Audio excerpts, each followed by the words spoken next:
యెహోవా రాహా స్తోత్రం స్తోత్రం స్తోత్రం, యెహోవా కాదేశ్ స్తోత్రం, యెహోవా ఎల్యోన్ స్తోత్రం, యెహోవా సబ్బాత్ స్తోత్రం, సైన్యములకు అధిపతి యెహోవా స్తోత్రం స్తోత్రం, యెహోవా ఎల్ షద్దాయ్ సర్వశక్తిమంతుడా మీకే వందనాలు స్తుతులు స్తోత్రాలు, యెహోవా ఎల్రోయ్ చూచుచున్న దేవా మీకే వందనాలు స్తుతులు స్తోత్రాలు, యెహోవా ఈరే యెహోవా చూచుకొనును సర్వము సమకూర్చు దేవా మీకే వందనాలు స్తుతులు స్తోత్రం, మా కాపురివైన దేవా మాకు ధ్వజమైన దేవా యెహోవా నిస్సి మా ధ్వజమైన దేవా మీకు వందనాలు స్తుతులు స్తోత్రాలు. ప్రభువా ఈ వారం రోజులు కూడా మా ప్రయాణాల్లో అయా స్వార్థ ప్రకటనలో మీ కృప తోడుగా ఉంచి అయా మీ నామానికి మహిమకరంగా బలపరిచి వాడుకున్నందుకు స్తోత్రాలు. అయా శారీరకంగా ఇంకా బలహీనంగా ఉన్నప్పటికీ కూడా నీ కృప చేత బలపరిచి నిలబెట్టుకున్న దేవా మీకు వందనాలు. అయా కంఠస్వరం దయచేయండి. అలాగే కొద్ది నిమిషాలు నీ వాక్య పాద సన్నిధికి వస్తుండగా నీ వాక్యము ద్వారా నాతోను మాతోను అందరితో మీరు మాట్లాడమని, అలాగే యూట్యూబ్ ద్వారా వీక్షిస్తున్న వారితో కూడా మీరు మాట్లాడమని యేసయ్య నామంలో ప్రార్థించి అడిగి వేడుకొనుచున్నాము తండ్రి, ఆమేన్. అందరికీ వందనాలండి. Praise the Lord. అందరికీ వందనాలు. God bless you all. దేవుని కృపలో మరి ఈ వారంలో కొన్ని ప్రాంతాలకు వెళ్ళి మరి సువార్త ప్రకటించడానికి మరి దేవుడు కృప చూపించారు. ప్రయాణాల్లో మరి ఎంతగానో దేవుడు కృప చూపించారు. క్షేమంగా మరి వెళ్ళి రావడానికి వర్షాకాలం మరి అయినప్పటికీ కూడా, వర్షం పడుతున్నప్పటికీ కూడా అనుకూల సమయాన్ని, అనుకూల వాతావరణాన్ని దేవుడు ఇచ్చారు. అందుని బట్టి దేవునికి స్తుతులు చెల్లిస్తున్నాం. మరి దినవాక్య ధ్యానాంశంలోనికి మనం వెళ్దాం. ప్రతి శనివారం దేవుని మహాకృపను బట్టి కీర్తనల గ్రంథంలో ఉన్న కీర్తనలను మనం ధ్యానిస్తున్నాం. గత వారం 24వ కీర్తన మనం ధ్యానించాం. ప్రధాన కాపరి అనే సందేశాన్ని మనం విన్నాం. ఈరోజు మరి 25వ కీర్తనని మనం ధ్యానించబోతున్నాం. మరి 25వ కీర్తనలో ఎన్ని వచనాలు ఉన్నాయండి? 22 వచనాలు ఉన్నాయి. ఈ కీర్తన కూడా ఎవరు రాశారంటే దావీదు కీర్తన, పైన ఉంది దావీదు కీర్తన. మరి కీర్తనకి మనం పెట్టుకోదగిన పేరు ఏంటంటే ప్రార్థన. దావీదు ప్రార్థన. ఈ కీర్తన అంతటినీ మనం చదివితే మనకు అర్థమయ్యేది ఏంటంటే దావీదు గారు దేవునికి ప్రార్థన చేస్తున్నట్లుగా ఈ కీర్తన మనకి తెలియజేస్తుంది. కాబట్టి కొన్ని విషయాలను, కొన్ని పాయింట్స్ వారీగా ఈ కీర్తనను మనం డివైడ్ చేస్తే 7 విషయాలు మనం గమనించవచ్చు. 7 విషయాలు మనం గమనించవచ్చు. మొదటి మాట దేవునిపై విశ్వాసం. రాసుకోండి, దేవునిపై విశ్వాసం. ఏమని ప్రార్థిస్తున్నారంటే నన్ను సిగ్గుపడనీయొద్దయ్యా అని ప్రార్థన చేస్తున్నాడు. మొదటి నుంచి చదువుతున్నాను. 3 వచనాలు నేను చదువుతాను, తదుపరి వచనాలు మీరు చదువుతురు. కానీ యెహోవా నీ దిక్కునకు చూచి నా ఆత్మను ఎత్తుకొనుచున్నాను. నా దేవా నీ యందు నమ్మిక ఉంచి ఉన్నాను. నన్ను సిగ్గుపడనీయకము. నా శత్రువులు నన్ను గూర్చి ఉత్సహింపనీయకము. నీ కొరకు కనిపెట్టు వారిలో ఎవడునూ సిగ్గునొందడు. హేతువు లేకుండానే ద్రోహము చేయవారు సిగ్గునొందుదురు. ఈ 3 వచనాల్లో ఎక్కువగా మనకి కనిపించిన పదం ఏంటండి? సిగ్గు. దేవా నన్ను సిగ్గుపడనీయద్దు. నా శత్రువుల ముందు నువ్వు నన్ను తలదించుకునేలా చేయొద్దు. నన్ను సిగ్గుపడనీయొద్దయ్యా అని ప్రార్థన చేస్తున్నాడు.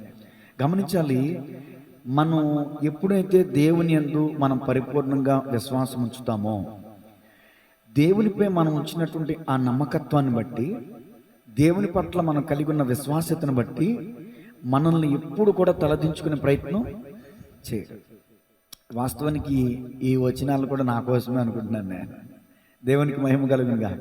కొన్ని తొందరపాటు పనులు, తొందరపాటు నిర్ణయాలు మనం చేసినప్పటికీ కూడా మనం చేసే ప్రార్థన, మనం దేవుని యందు ఉంచిన విశ్వాసం, కొన్నిసార్లు మనం నోటి ద్వారా విశ్వాసాన్ని కనుపరుస్తాం, కానీ హృదయంలో విశ్వాసం ఉండదు. కొన్నిసార్లు అవిశ్వాస మాటలు మాట్లాడతాం, కానీ హృదయం అంతటి చొప్పున దేవుని మీదే ఆధారపడతాం. ఈ పై మాటలు దేవుడు చూడడు, కానీ హృదయాన్ని దేవుడు చూస్తాడు. ఈ వచనాలు నేను ధ్యానిస్తున్నప్పుడు నేను అనుకున్నాను కదా, ప్రభువా నేనైతే తొందరపడతానేమో, కానీ నువ్వు మాత్రం సిగ్గుపరిచే దేవుడివి. ఎందుకంటే నువ్వు హృదయాన్ని చూస్తావు. మేము తొందరపడి చేసే పనులు నీ మీద అనుమానంతోనో లేకపోతే నీ మీద అవిశ్వాసంతోనో కాదు, కానీ అది మా వ్యక్తిగత స్వభావం. తొందరపడిపోయే స్వభావం మందే. కానీ దేవుని యందు ఉంచిన విశ్వాసం మన హృదయంలో ఎంతవరకు ఉందో ఆ విశ్వాసాన్ని దేవుడు చూస్తాడు. చూడండి, రోమాపత్రిక 10వ అధ్యాయం 11వ వచనం. రోమాపత్రిక 10వ అధ్యాయం 11వ వచనం. ఏమనగా ఆయన యందు విశ్వాసముంచువాడెవడును సిగ్గుపడడని లేఖనం చెబుతున్నది. ఆయన యందు విశ్వాసం ఉంచిన వాడు సిగ్గుపడ్డంటే ఇంకొక మాట మనం అర్థం చేసుకోవాలి. మనుషుల పట్ల విశ్వాసం ఉంచిన వాడు ఏమవుతాడని అర్థం? సిగ్గుపడతాడని. ఎంత చెప్పినా, ఎన్ని ప్రసంగాలు చెప్పినా, నేను కూడా కొన్ని సందర్భాల్లో మనుషులనే బేస్ చేసుకుంటాం. నాకు ఈ వారంలో నా ప్రయాణాల్లో నేను చెప్పిన ప్రసంగాల్లో దేవుడు నాతో మాట్లాడతారు కదండి, లేదా నేను విన్న వాటిలో నాకు అర్థమైంది ఏంటంటే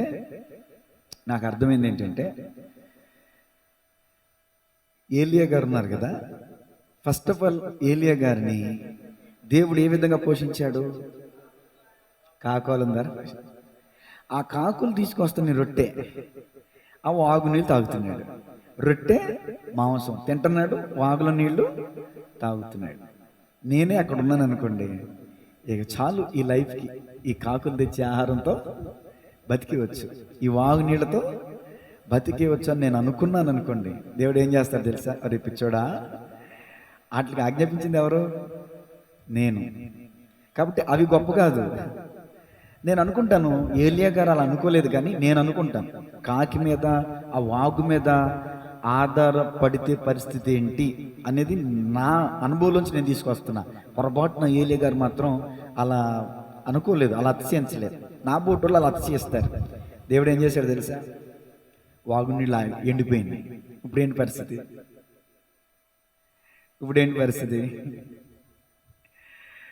మనం ఎవరినైతే వాళ్ళు ఉన్నారుగా జీవితానికి, ఈ మనకు ఉన్నారుగా, వాళ్ళు ఎండిపోయే పరిస్థితి, అంటే వాళ్ళు వెనక తీసే పరిస్థితి తీసుకొస్తారు దేవుడు. అందుకనే దైవజనులు కూడా కొన్నిసార్లు దేవుడు గుణపాఠాలు నేర్పిస్తారు. ఒకవేళ మేము మనుషుల మీద ఆధారపడితే ఆ మనుషుల్ని దేవుడు దూరం పెట్టేస్తారు.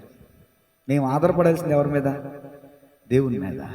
వాగునీరు ఎండిపోయింది, కాకులు ఆగిపోయినాయి. ఇప్పుడు ఏలియా ఎక్కడికి వెళ్ళాలి? నువ్వు అక్కడికి వెళ్ళు.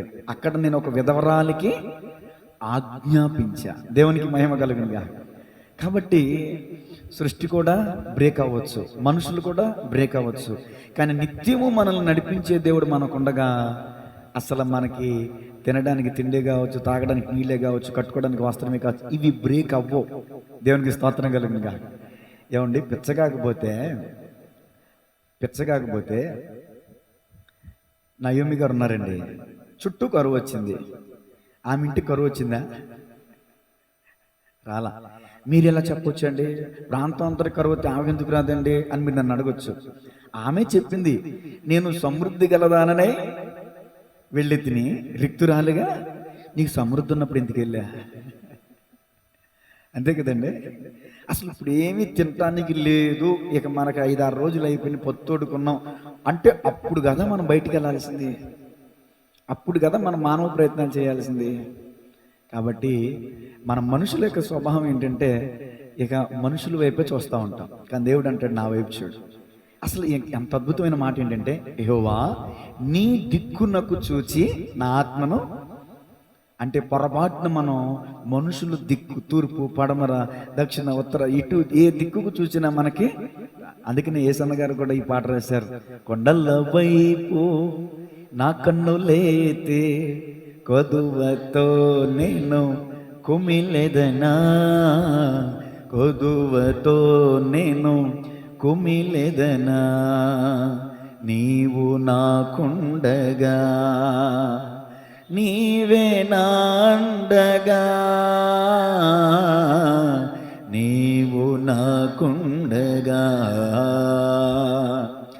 నీవే నాండగా, నీవేనా, నీవేనా, నీవేనా, నీవేనా ఆత్మదాహము తీర్చిన వెంబడించిన బండవు. కొండల వైపు నా కన్నులేతి కొదువతో నేను కుమిలెదనా, కొదువతో నేను కుమిలెదనా. 119వ కీర్తన 5-6 వచనాలు. 119వ కీర్తన 5-6 వచనాలు. యెహోవా, ఆహా, నీ కట్టడలను గైకొనున్నట్లు నీ ఆజ్ఞలన్నిటినీ నేను లక్ష్యము చేయనప్పుడు నాకు అవమానము కలుగనేరదు. నీతిగల నీ న్యాయ విధులను నేను నేర్చుకున్నప్పుడు యథార్థ హృదయముతో నీకు కృతజ్ఞతాస్తుతులు చెల్లించేదను. చాలండి. దేవునికి మహిమ కలుగును గాక. ఎప్పుడైతే మనం ఆయన కట్టడలు గైకుంటామో, ఎప్పుడైతే మన ప్రవర్తన స్థిరపడి ఉంటుందో, అప్పుడు మనకి అవమానం అనేది కలగదు. మన ప్రవర్తన సరిలేకే, మన ప్రవర్తన బాగోకే, మన ప్రవర్తన బుద్ధి బుధవారం దాకుంటే బూర్లోని పెడతామన్నట్టు సరిగ్గా ఉండదు. కాబట్టి మనం అవమానపడే పరిస్థితులు వస్తున్నాయేమో. కానీ దేవుని వాక్యం తెలియజేసినట్టు నీ ఆజ్ఞలన్నింటినీ నేను లక్ష్యము చేయనప్పుడు నాకు అవమానము కలగనేరదు. నీ ఆజ్ఞల వెంబడి నేను నడుస్తా అంటున్నాడు కీర్తనకారుడు. దేవునికి మహిమ కలుగునుగా. తర్వాత చూడండి 80వ వచనం కూడా చదవండి. 119వ కీర్తన 80వ వచనం. నేను సిగ్గుపడకున్నట్లు నా హృదయము నీ కట్టడల విషయమై నిర్దోషమగునుగాక. రొటీన్గా మనకు అర్థమయ్యేది ఏంటంటే ఆయన కట్టడ, ఆయన ఆజ్ఞ. ఎప్పుడైతే మనం ఆజ్ఞకి అతిక్రమిస్తామో, ఆయన కట్టడలు పాటించుకుంటామంటామో, తలదించుకునే పరిస్థితులు వస్తాయి. భక్తుడు ఏమంటున్నాడంటే, నీ కట్టడలు నేను పాటిస్తాను, నీ ఆజ్ఞలకు నేను లోబడతాను, నా ప్రవర్తన నేను స్థిరత్వం చేసుకుంటాను, నా యొక్క ఆలోచనలు నేను మార్చుకుంటాను ప్రభువా, నీ కట్టడల ప్రకారం నేను నడుస్తాను, కాబట్టి నేను సిగ్గుపడను. ఎవరు సిగ్గుపడతారు మరి? యెషయా గ్రంథం 42:17. యెషయా గ్రంథం 42వ అధ్యాయం 17వ వచనం.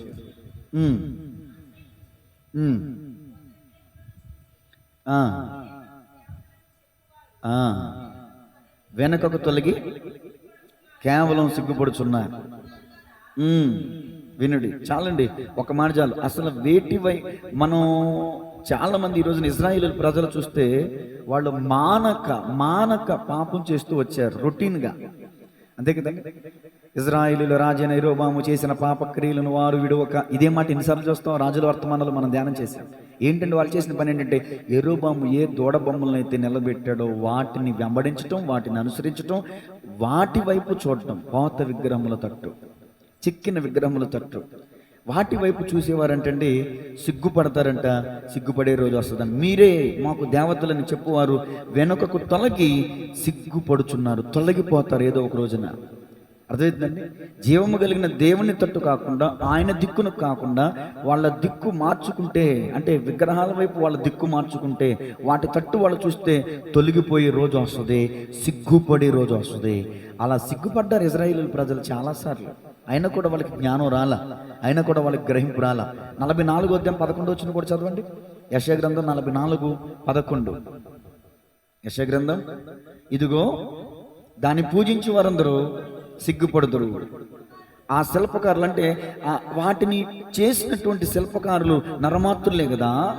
వారందరూ పోగు చేయబడి నిల్వబడవలెను, నిశ్చయముగా వారు భయపడి. అంటే వాటి తట్టు తిరిగిన వారే కాదు, వాటిని తయారు చేసిన వాళ్ళు కూడా సిగ్గుపడతారు. తర్వాత యెషయా గ్రంథం 45:16 వచనం. యెషయా గ్రంథం 45వ అధ్యాయం 16వ వచనం. విగ్రహములు చేయవారు సిగ్గుపడిన వారైరి, విస్మయం పొంది ఉన్నారు. ఒక్కడను మిగలకుండా అందరూ కలవరపడుదురు. యెహోవా వలన ఇజ్రాయేలు నిత్యమైన రక్షణ పొంది ఉన్నది. మీరు ఎన్నటన్నిటికీ సిగ్గుపడకయో విస్మయమందకయో ఉందురు. చాలండి. అంటే సిగ్గుపడవలసిన విషయములందు వారు అతిశయపడతారంట. అలాంటి వాళ్ళు కొంతమంది ఉంటారంట. వాళ్ళు సిగ్గుపడే పరిస్థితి అయినా కానీ ఏదో ఒక సర్ది చెప్పుకుని ఏదో ఒక విధంగా సమర్థించుకుని వాళ్ళు అతిశయపడతారంట, కానీ సిగ్గుపడరంట. కానీ ఏదో ఒక దినాన్న వాటిని చేసిన వాళ్ళు, వాటి తట్టు తిరిగిన వాళ్ళు సిగ్గుపడతారని లేఖనం చెప్తుంది. ఇప్పుడు విగ్రహం అంటే ఏంటండి? అనేక సార్లు చెప్పాను మీకు. కొలస్సీ 3:5 ప్రకారం విగ్రహారాధన అయిన ధనాపేక్షను చంపివేయడి అంటే దాని అర్థం ఏంటంటే, విగ్రహం అంటే భౌతికంగానే మనం చూడొద్దు. ఎప్పుడు భౌతికంగా కర్ర, రాయి, ఇతర వాటితో చేసిన వాటిని కాక వాటిని కూడా మనం ఆలోచించాలి. ఇశ్రాయేలు వాటితో తిరిగారు. దీనిలో ఉన్న ఆత్మీయ సత్యం ఏంటంటే, మనం దేవుని కంటే ఎక్కువగా దేన్నైతే ప్రేమిస్తామో అది మనకు ఒక విగ్రహం. ధనాన్ని మనం ఎక్కువగా ప్రేమిస్తే, ధనం మీద మనం ఎక్కువగా నమ్మకం పెట్టుకుంటే అది రెక్కలు కట్టుకుని ఎగిరిపోద్ది అంటాడు ధనం. ఈరోజు నా జేబులో ఉంది, రేపు ఎవరి జేబులో ఉంటుంది మనకు తెలియదు కదా. ధనం మీద కాదు మనం నమ్మకం ఉంచాల్సింది, మనుషుల మీద కాదు మనం నమ్మకం ఉంచాల్సింది, దేవుని యందు మనం విశ్వాసం ఉంచాలి, నమ్మకం ఉంచాలి. అప్పుడు మనం సిగ్గుపడే రోజు. అందుకే నేసన్న గారు పాడారు, నా జనులు ఇక ఎన్నడూ సిగ్గుపడరంటివే, నా జనులు ఇక ఎన్నడూ సిగ్గుపడరంటివే. దేవునికి స్తోత్రం కలుగునుగా. రెండో మాటలకు వచ్చేద్దాం. దయచేసి ఈ మాటలు విన్నటువంటి మీరు, చెప్పినటువంటి నేను కూడా ఈ రోజు నుంచి ఏ దిక్కునికి తిరుగుదాం మనం? దేవుని అయ్యా నీ తట్టే, నీ దిక్కునకే నేను చూస్తున్నా, నీ వైపే నేను నమ్మకం ఉంచుతా, నీ యందు నేను విశ్వాసం ఉంచుతాను. ప్రభుతో మాట్లాడదాం. అలాంటి అనుభవంలోకి మనం రావాలి. రెండో మాట 4వ వచనం నుంచి, హేతువు లేకుండానే 4వ వచనమేనమ్మా. యెహోవా నీ మార్గములను నాకు తెలియజేయము, నీ త్రావులను నాకు తేటపరచుము, నన్ను నీ సత్యము అనుసరింపజేసి నాకు ఉపదేశము చేయము, నీవే నా రక్షణకర్తవైన దేవుడవు, దినమెల్లా నీ కొరకు నేను కనిపెట్టు. అంటే కీర్తనాకారుడికి, దేవునికి ఒక అనుభవం ఉంది. ఏంటంటే అనుభవం? ఆయనతో మాట్లాడే అనుభవం, ఆయనతో మాట్లాడి స్టెప్ తీసుకునేటటువంటి విధానం. అర్థమవుతుందండి? స్టెప్ తీసుకున్నాక ప్రార్థన చేయడం కాదు, స్టెప్ తీసుకోకముందు, అంటే ఏదైనా చేయాలనుకున్నది చేసేసిన తర్వాత ప్రార్థన కాదు, చేయక ముందు ప్రార్థన చేసే అనుభవం దావీదు గారికి ఉందండి. ఊరిము తుమ్మిము తీసుకురా అని యాజకుడికి చెప్పేవాడు. యాజకుని ద్వారా విచారణ చేసేవాడు. ఆ ప్రాంతం మీదకి వెళ్ళమంటావా, వద్దంటావా? వెళ్ళు. విజయం ఇస్తావా? విజయం ఇస్తా. నువ్వు తోడుగా ఉంటావా? నేను తోడుగా ఉంటా. దావీదుతో సూటిగా దేవుడు మాట్లాడతాడు. ఇదిగో కంబలి చెట్ల చప్పుడు నీకు వినబడినప్పుడు నువ్వు అమాలేకుల మీద ఒక్కసారిగా పడు. ఏంటా కంబలి చెట్ల చప్పుడు? దేవునికి అడుగులు. ఆ రీతిగా దేవునితో కమిట్మెంట్, ఒక దేవునితో ప్రార్థన చేసి శత్రు దేశం మీదకి వెళ్ళమంటే తప్ప దావీదు వెళ్ళేవాడు కాదు. అలాంటి కమిట్మెంట్ ఉంది కాబట్టి, అయ్యా నేను నడవలసిన మార్గములు నాకు బోధించు అని అడుగుతున్నాడంటే గొప్ప విషయం కదా. ఈరోజు మనం అడిగే స్థితిలో ఉన్నామా? కీర్తన 32:8 చూడండి, ఆయన అనుభవాలు చూడండి. కీర్తన 32:8, నీకు ఉపదేశము చేసేదను, నీవు నడవలసిన మార్గమును నీకు బోధించేదను, నీ మీద దృష్టి ఉంచి నీకు ఆలోచన చెప్పిన. ఇది కూడా దావీదు కీర్తనే. ఈ మాట దేవుడే దావీదుతో చెప్పిన మాట. చూసారా? అక్కడ క్వశ్చన్కి ఇక్కడ సమాధానం వచ్చేసింది. చూసారా? ఇదిగో నేను నీ మీద దృష్టి పెడతాను, నీకు ఆలోచన చెప్తాను, నువ్వు నడవలసిన మార్గాలు నీకు నేను బోధిస్తాను. అక్కడ అడుగుతున్నాడు, ఇదిగో ఇక్కడ సమాధానం ఇస్తున్నాడు దేవుడు. ఎప్పుడైతే మనకున్నటువంటి సందేహాలు, మన కుటుంబ సమస్యలు, సామాజికమైన ఏదైనా కావచ్చు, మన దేవుని సందులో మొరపెడితే ఇదిగో నేనున్నా అంటాడు ఆయన. ఎందుకో తెలుసా? ఆయన ఉన్నవాడును అనువాడును అన్నాడు. లేనివాడు కాదు, మాట్లాడని వాడు కాదు మన దేవుడు. స్పర్శించలేనటువంటి వాడు కాదు మన దేవుడు, మాట్లాడేవాడు, చూచేవాడు. నీ మీద దృష్టి ఉంచి ఉన్నానంటే దాని అర్థం ఏంటండి?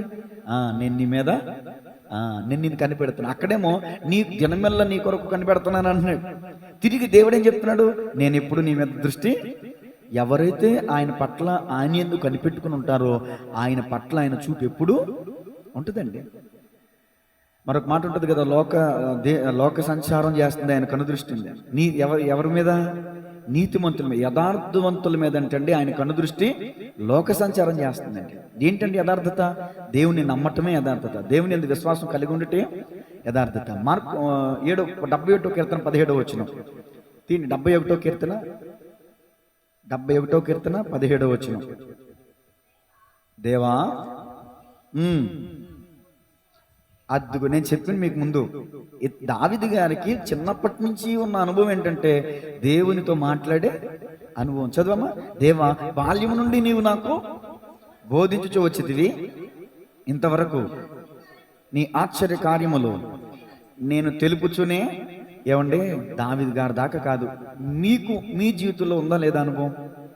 దేవునికి మనం ప్రార్థన చేసినప్పుడు మన ప్రార్థన ఆలకించి మనకి కళ ద్వారానో, దర్శనం ద్వారానో, వాక్యం ద్వారానో, లేదా దేవుడు కార్యం చేయటం ద్వారానో దేవుడు మన పక్షంగా ఆయన కార్యాలని తెలియజేస్తాడా లేదా? ఫర్ ఎగ్జాంపుల్ జాబిల్లి ఉందండి, తన తల్లిగారు మరి రక్షణ తీసుకున్న ఆ రోజు రాత్రే తనకి కళ రావటం, చెవిలో నుంచి బ్లడ్ వచ్చిందని చెప్పటం, మరలా వెంటనే టెస్ట్ చేయించటం, అంతా నార్మల్గానే ఉందంటాం. మరి ఇది కార్యం కాదా? ఆమె సాక్ష్యంగా చెప్పలేదా? అయ్యా, నేను నీ కార్యము నేను ఎప్పుడూ తెలియజెప్తున్నాను.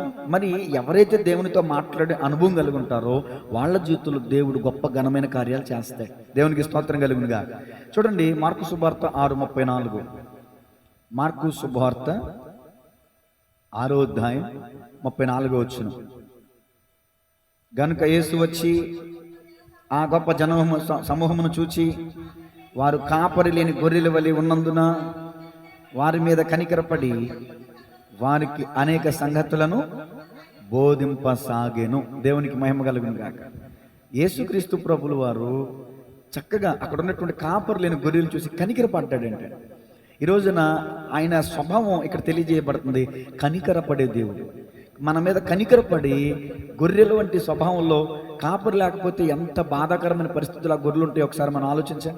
అలాంటి పరిస్థితుల్లో గొర్రెల మీద కనికరం చూపించాడు. అంటే దాని అర్థం ఏంటంటే అక్కడున్న జనసమూహం మీద ఆయన కనికరం చూపించాడు. ఆయన బోధింపగలిగిన సమర్థుడు, ఆయన రబ్బు అని పిలువబడ్డాడు, మంచి బోధకుడా అని అర్థం. ఆయన బోధించడానికి సిద్ధంగా ఉన్నాడు, కాకపోతే వినటానికి మనమే సిద్ధంగా ఉన్నాం. బిజీ షెడ్యూల్ అనమాట కదండి. బిజీ షెడ్యూల్గా ఉండి ఆయనతో మాట్లాడే తీరిక కూడా మనకు ఉన్నట్లా. మార్తలాగా మనం ఉండకూడదు, కానీ ఎవరిలా మనం ఉండాలంట? అసలు యేసు ప్రభువులు వారు ఏమన్నారు చూడండి. మత్తయి సువార్త 11:29. మత్తయి సువార్త 11:29. నేను సాత్వికుడను, దీన మనసు గలవాడను, మీ మీద నా కాడి అప్పుడు మీ ప్రాణములకు విశ్రాంతి దొరుకును. ఎలయనగా నా కాడి సులువుగాను నా భారము తేలికగాను ఉన్నది. నేను దీన మనసు గలవాడిని కనుక నా కాడి ఎత్తుకుని నా యొద్ద నేర్చుకోండి, నా యొద్దకు రండి అని పిలుస్తున్నాడు ఆయన. దేవునికి మహిమ కలుగునుగా. మనం నేర్చుకోవడానికి సిద్ధంగా ఉంటే ఆయన నేర్పడానికి సిద్ధంగా ఉన్నాడు. అసలు ఎఫ్రాయిముతో ఏమన్నాడు తెలుసా? ఎఫ్రాయిము, నీకు నీ చేయి పట్టుకుని నడిపించిన వాడను, నీకు నడక నేర్పిన వాడను నేనే. ఎఫ్రాయిము నా ముద్దు బిడ్డ. ఓ తల్లి తప్పరడులు వేస్తున్న బిడ్డలను పట్టుకుని ఏ విధంగా అడుగులు నేర్పించే ప్రయత్నం చేస్తుందో ఆ విధంగా దేవుడు మన చేపట్టి మనల్ని నడిపించడానికి సిద్ధంగా ఉంచాడు. దేవునికి స్తోత్రం కలుగునుగా. కాబట్టి అయ్యా, నేను నడవలసిన మార్గములను సత్యాన్ని నాకు బోధించు అని ప్రార్థించిన దావీదు వలె మనం కూడా ఈరోజు ప్రార్థన చేద్దాం. దేవునికి స్తోత్రం కలుగునుగా. 3 మాటలోకి వెళ్ళిపోదాం. కీర్తన 25వ కీర్తన 6-7 వచనాలు. యెహోవా, నీ కరుణాతిశయములను జ్ఞాపకం చేసుకొనుము, నీ కృపాతిశయములను జ్ఞాపకం చేసుకొనుము. అవి పూర్వం నుండి ఉన్నవే కదా. 7వ వచనం కూడా. నా బాల్య పాపములను నా అతిక్రమములను జ్ఞాపకము చేసుకొనుము. యెహోవా చేసుకొనకము. యెహోవా, నీ కృపను బట్టి నీ దయ చొప్పున నన్ను జ్ఞాపకములో ఉంచుకొనుము. దేవునికి స్తోత్రం కలిగింది కాదు. మీకు ఎప్పుడైనా బాల్య పాపాలు జ్ఞాపకం వస్తున్నాయా? నాకు వస్తూ ఉంటాయి. గన్నవరం వెళ్ళాను కదండి, ఇంకో చోటుకి వెళ్ళాను కదండి, ఆ పరిస్థితులు చూసి నాకు అనిపిస్తుంది, నేను ఏ పాటు ఉన్నాయా, ఎలాంటి ఉన్నాయా, ఎక్కడ తిరిగినయ్యా, ఇక్కడికి నేను రావటమయ్యా, ఇంతమంది పరిశుద్ధుల మధ్యలో నిలబడడం ఏంటయ్యా, వీరికి నేను వాక్యం ప్రకటించడం ఏంటయ్యా. అసలు మొదటి సెక్షన్లో గన్నవరంలో పాస్టర్ గారు వచ్చారు, అడగండి. అసలు ఏడుపు, మామూలు ఏడుపు ఏడవల. ఒక విషయంగా నేను చింతిస్తున్నా, మన సంఘంలో ప్రార్థన చేయండి అంటే నోరులు ఎత్తట్లా. ఆ మొదటి సెక్షన్ అయిన తర్వాత అండి ఒక తీర్మానంలోకి రమ్మని నేను చెప్పాను. ఈ చెప్పబడిన వాక్యం ప్రకారం నేను తల్లిదండ్రుల్ని దూషించాను, దైవజన్ని దూషించాను అన్న వాళ్ళు ఎవరైనా మీలో ఉంటే లేచి నిలబడండి. టక్కుమ నిలబడిన వాళ్ళు ఉన్నారు, సిగ్గుపడకుండా ప్రార్థన చేయండి అంటే ఏడ్చి గుండె బాదుకుని ఏడ్చిన వాళ్ళు ఉన్నారండి. అసలు నాకు కళా నిజం అనిపించింది. దేవునికి మహిమ కలుగునుగా. నిజంగా అలాంటి సందర్భాల్లో నాకు అనిపిస్తుంది, ప్రభువా ఇదిగో నా పాపపు స్వభావం నుంచి నన్ను విడిపించావు, ఇదిగో నా బాల్య పాపాలను బట్టి నేను ఆలోచన చేసుకుంటే అసలు నీ బైబిల్ పట్టుకోవడానికి కూడా నేను అర్హుడిని కాదు కదా. నేను ఎప్పటికప్పుడు హృదయలు తలపోసుకొని ఉంటా. కీర్తనాకారుడు కూడా అలాగే అనుకున్నాడు, అయ్యా నా బాల్య పాపాలను జ్ఞాపకం చేసుకోవద్దా. ఇంకొక విషయం చెప్పనా, ఎప్పుడు జ్ఞాపకం వస్తే చెప్పనా, సడన్గా ఏదైనా మనకి ప్రతికూలమైన పరిస్థితి ఎదురైనప్పుడు నేను అప్పుడు కొద్దిగా తొందరపడ్డాను, ఆ పొరపాటు చేశాను కదా, దాని శిక్ష ఇదేమో. యోసేపు అన్నలు కూడా అదే భయపడ్డారు కదా, మనం ఒకప్పుడు మన తమ్ముడు కీడు చేసాం, ఇప్పుడు మన కీడు మన నెత్తి మీదకి వచ్చింది, నేను చెప్పినప్పుడు మనం అలా చేయొద్దురా అని మీరు చేశారు, అలాగే అన్నదమ్ములు డిస్కషన్ జరుగుతుంది కదా, మన కీడే మన నెత్తి మీదకి వచ్చిందిరా అని వాళ్ళు మాట్లాడుకున్నారు. చూడండి, మనం కూడా కొన్ని సందర్భాలు అలాగే మాట్లాడుకుంటాం. పక్కలతో మాట్లాడడం సిగ్గైతే మనలో మనమే మాట్లాడుకుంటాం కదండి. ఇప్పుడు తనలో తాను అనుకుంటున్నాడు, అయ్యా నా బాల్య పాపాలను జ్ఞాపకం చేసుకోవద్దయ్యా, నీ కృపను బట్టి నన్ను నా ప్రార్థనలో నేను ఇదే జ్ఞాపకం చేసుకుంటానండి. దానియేలు గారు కూడా ఇదే ప్రార్థన చేశారు, అయ్యా మా స్వనీతిని బట్టి కాక నీ కృపను బట్టి మమ్ము జ్ఞాపకం చేసుకోము అని దానియేలు గారు గోనె పట్ట కట్టుకుని బూడిద పూసుకున్నాం, అదే ప్రార్థన చేశాడండి ఆయన. నేను కూడా ప్రభువా, దైవజనులు ఉపవాసం ఉండి ప్రార్థన చేస్తున్నారు, విశ్వాసులు ఎంతో ఆసక్తి కలిగి ఉన్నారు, వాళ్ళ ఆసక్తిని బట్టి దైవజనుడు చేసిన ప్రార్థన బట్టి నీ కృపను బట్టి నన్ను వాడుకో, నన్ను బట్టి అయితే నేను వెద్దును ప్రభువా, నన్ను బట్టి కాదు ప్రభువా, ప్లీజ్ వీళ్ళు ఎంతో ఆసక్తితో నన్ను పిలిచారు కదా ప్రభువా, నన్ను నిలబెట్టుకుని వాడుకు ప్రభు అని నేను వెళ్ళిన ప్రతి చోటల్లో అదే ప్రార్థన చేస్తానండి. దేవునికి మహిమ కలుగునుగా. అదే ప్రార్థన దావీదు గారు కూడా చేస్తున్నారు. దేవునికి స్తోత్రం చెప్పండి గట్టిగా. తర్వాత 4 మాటలకు వచ్చేద్దాం. 25వ కీర్తన 8వ వచనం నుంచి,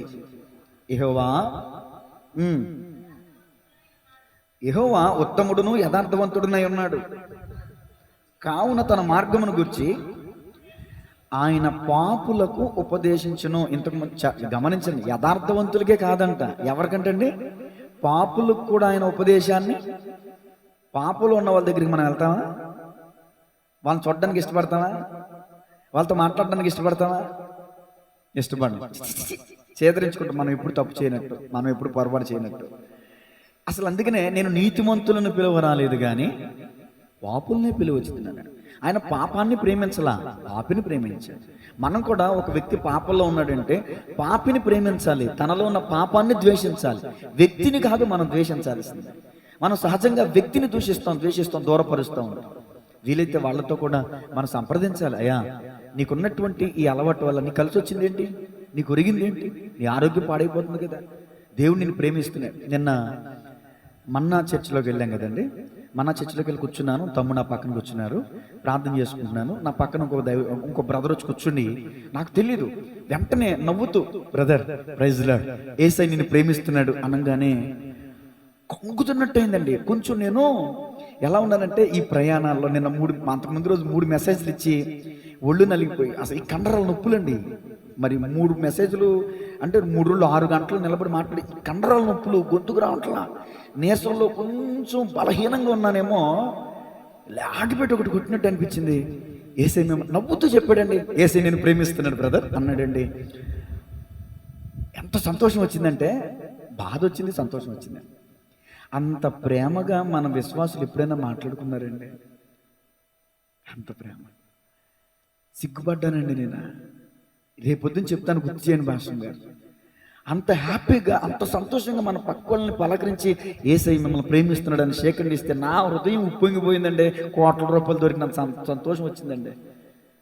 ఆ ప్రేమతో కూడా పలకరింపు చాలండి, బతికే వచ్చండి. దేవునికి స్తోత్రం కలిగిందిగా. ఆయనకి నేను తెలియదండి, ఇదేంటి నన్ను తెలిసిన వ్యక్తిని పలకరించినంత ప్రేమతో పలకరించాడు. అది కదండి దేవుని ప్రేమ. తెలిసిన వాళ్ళని చూస్తేనే మనం మొక్కలు తిప్పేసుకుంటున్నాం. మనం దేవునికి స్తోత్రం కలిగింది.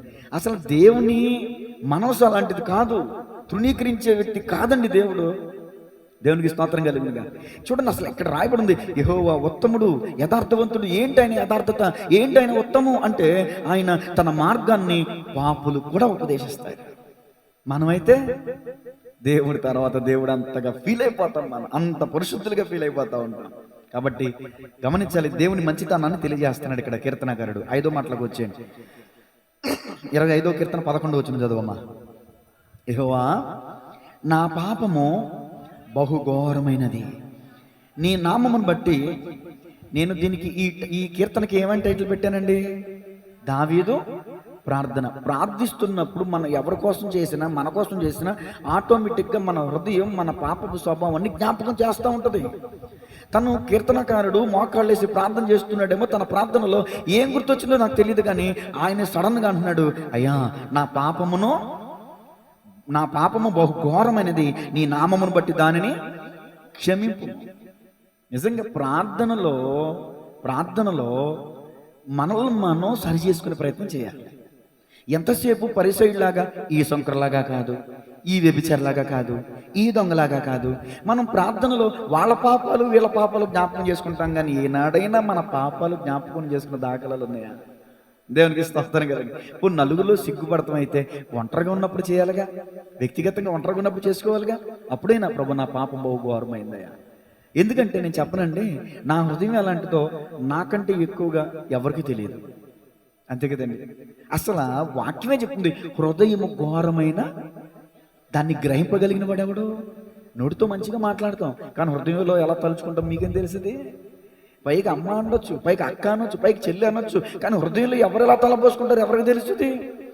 కాబట్టి దేవుని సన్నిధిలో మనం మోకాళ్ళేసి ప్రార్థించినప్పుడు అండి, మన హృదయమే మనం ప్రేరేపిస్తుందండి. మనం ఏ స్థితిలో ఉన్నామో దానికి మనం లోబడిపోవాలి. ప్రభు నా పాపం బహుఘోరమైందయ్యా. నేనంతే ప్రార్థన చేస్తాను, సడన్గా ఏవేవో గుర్తొస్తామంటాయి. ఎక్కడికో వెళ్తాను, ప్రార్థన చేస్తాను, మళ్ళీ నా దగ్గరికి వచ్చేస్తాను, అయ్యా నన్ను క్షమించయ్యా, నన్ను క్షమించా. కీర్తనాకారుడు కూడా మధ్యలో మరి ఇలా ఎందుకు వచ్చాడంటే నా అనుభవాన్ని బట్టి మాటలు నేను చెప్తున్నాను. దేవునికి మహిమ కలుగును గాక. తర్వాత మాట 6 మాటలకు వచ్చేయండి. 12వ వచనం చదవాలి. యెహోవా యందు భయభక్తులు గలవాడెవడో వారు కోరుకొనవలసిన మార్గము ఆయన వానికి బోధించును. అతని ప్రాణము నెమ్మదిగా ఉండును, అతని సంతానము భూమిని స్వతంత్రించుకొనును. యెహోవా మర్మము ఆయన యందు భయభక్తులు గల వారికి తెలిసి ఉన్నది, ఆయన తన నిబంధనను వారికి తెలియజేయను. దేవునికి స్తోత్రం కలిగిన గాక. ఫర్ ఎగ్జాంపుల్, దానియేలు దేవుని యందు భయభక్తులు కలిగిన వాడా కాదా? దానియేలు ప్రార్థన చేయగా మర్మయుక్తమైనటువంటి కళను, మర్చిపోయిన కళను, కలభావాన్ని వివరించగలిగిన జ్ఞానం దేవుడు ఇచ్చాడా లేదా? దేవుడు చెప్పాడా లేదా?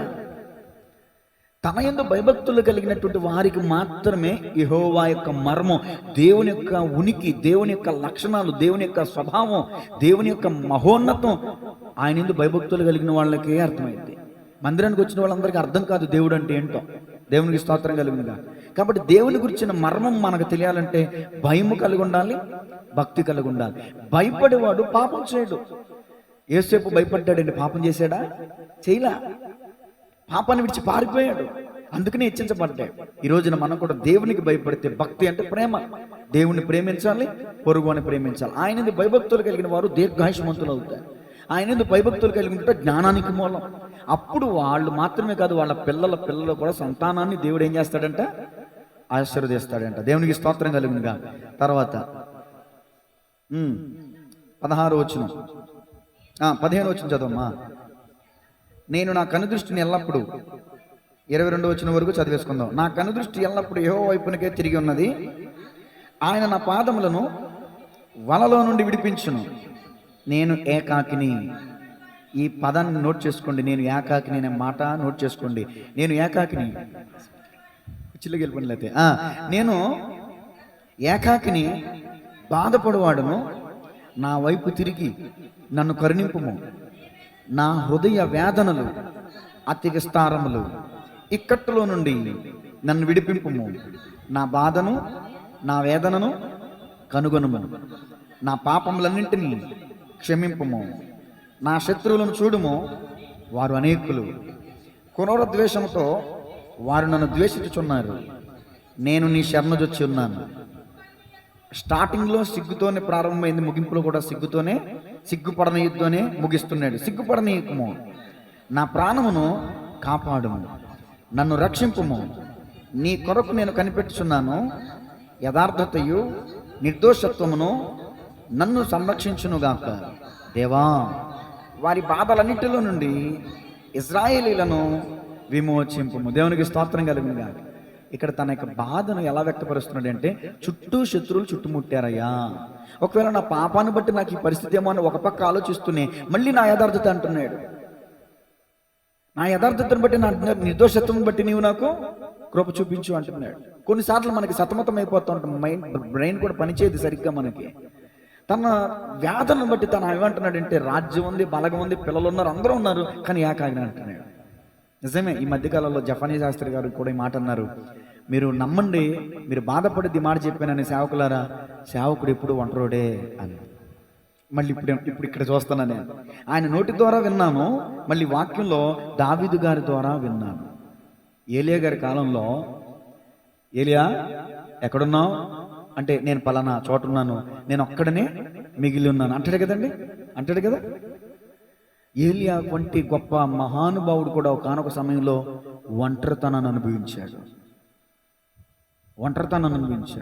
పౌలు వంటి మహాభక్తులు కూడా ఒంటరితనాన్ని అనుభవించాడు. చూడండి, తిమోతికి రాసిన 2వ పత్రిక 4:16,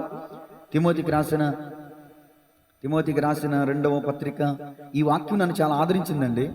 తిమోతికి రాసిన 2వ పత్రిక 4:16. నేను మొదట సమాధానం చెప్పినప్పుడు ఎవడనూ నా పక్షమున నిలవలేదు, అదుగో అందరూ నన్ను విడిచిపోయిరి, ఇది వారికి నేరముగా ఎంచబడకుండునుగాక. అయితే నా ద్వారా సువార్త పూర్ణముగా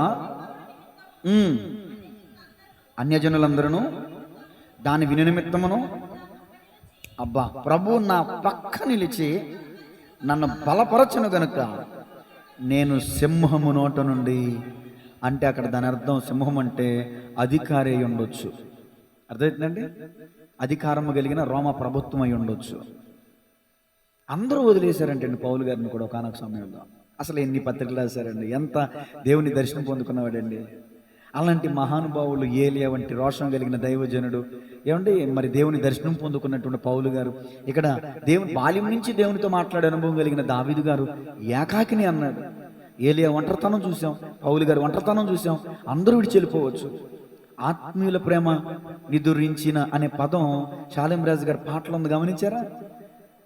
నీ కన్నీరు, అదే ఉంటుంది కదా, ఏం పాట అది, కన్నుల జారిన, ఆ పాటలో ఆయన రాశాడు, ఆత్మీయుల ప్రేమ నిదురించిన. దేవునికి స్తోత్రం కలిగినగా. నిజమే, విశ్వాసులు కూడా ఒక్కొక్కసారి కఠినమైపోవచ్చు, భ్రష్ట స్వభావానికి అప్పగించబడవచ్చు. కానీ పౌలు పక్షంగా ఎవరు నిలబడ్డారంట? ఆయనే నా కుడి ప్రక్కను నిలిచి, నా పక్షమును నిలిచి, నా పక్షముగా ఉండి అని ఉంటుంది కింద పుట్టినట్లో, నా పక్షముగా ఆయన ఉన్నాడు. ఎవరు మన పక్షంగా ఉండకపోయినా మన పక్షంగా ఎవరుంటారండి? నీ కుడి ప్రక్కన యెహోవా నీకు నీడగా ఉండునన్న వాగ్దానం పౌలు గారి పట్ల నెరవేర్చబడినట్లు ఈ రోజున వాళ్ళు నన్ను పట్టించుకుంటలేదు, వాళ్ళు నన్ను విడిచిపెట్టేశారు, వాళ్ళు నన్ను వదిలేశారని మీరు బాధపడుతున్నారేమో. ఒకవేళ ఆ బాధలో ఉన్న వాళ్ళకి ఇది నెమ్మదిని కలిగించే మాట, దేవుడు మన పక్షంగా ఉన్నాడు. దేవునికి స్తోత్రం కలిగినగా.